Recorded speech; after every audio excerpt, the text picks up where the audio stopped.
আল্লাহ বলে, বন্ধু আপনি এবার বলে দেন, জান্নাতের কথা শুননা যদি আমার কোনো বান্দা মনে মনে ভাবে যে আল্লাহ কথা তো ভালো, জান্নাতে তো যাওয়া দরকার, যাইতে তো মন চায়, তা আমি যে পরিমাণ গুনাহ করছি হুজুর, যে পরিমাণ নাফরমানি করছি, আমি কেমনে যাবো? আমার তো গুনাহ অনেক বেশি। তা আল্লাহ বলেন, নাব্বি ইবাদি আন্নী আনাল গফুরুর রহিম। বন্ধু বলে দেন, বান্দা গুনাহ যত বেশি হোক কোনো অসুবিধা নাই, আমি আল্লাহ গফুর রহিম, আমি চূড়ান্ত ক্ষমাশীল, আমি চূড়ান্ত দয়াবান।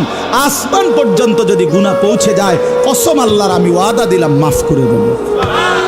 শুধু গুনাহ ছেড়ে দাও, আমার কাছে ফিরে আসো, চোখের পানি ফেলে মাফ চাও, আর করবা না, ওয়াদা দাও আমি 90 বছরের গুনাহ একসাথে মাফ করে দেব। মাফ করে দেব, তোমার জন্যই তো বানাইছিলাম জান্নাত বান্দা, আমি রাখতে দিয়ে লাভ কি? আমি তো দিতেই চাই।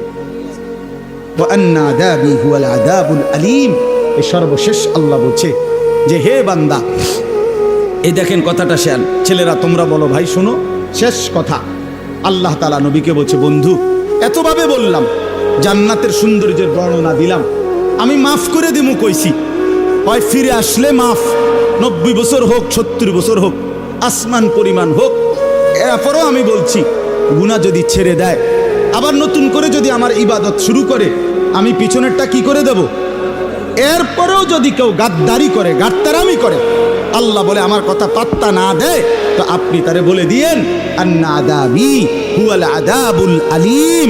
এই নাফরমান মনে রাখিস, আমি আল্লাহর আযাব কিন্তু বড়ই ভয়ানক।